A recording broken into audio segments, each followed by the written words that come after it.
সিলেটে ১২৬ জন তরুণ তরুণীর একসাথে রাজকীয় বিয়ে, তাও আবার যৌতুকবিহীন।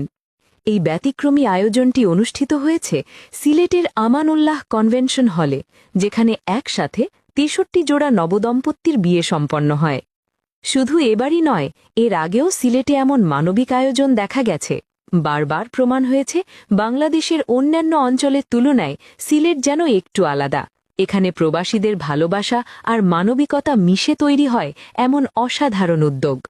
যুক্তরাজ্য প্রবাসীদের একটি সামাজিক সংগঠনের উদ্যোগে আয়োজিত এই গণবিবাহের মূল লক্ষ্য ছিল যৌতুক প্রথা বন্ধ করা এবং অসচ্ছল পরিবারগুলোর পাশে দাঁড়ানো। বিয়েতে নবদম্পতিদের জন্য পোশাক, প্রয়োজনীয় সামগ্রী এবং আপ্যায়নের সব আয়োজন করে দেয় আয়োজকরা, যেন তারা সম্মানের সাথে নতুন জীবন শুরু করতে পারে। এমন উদ্যোগ শুধু একটি অনুষ্ঠান নয়, এটি এক টুকরো স্বপ্ন, এক টুকরো মানবতা। সিলেট কি সত্যিই আলাদা? আপনার মতামত জানাতে ভুলবেন না।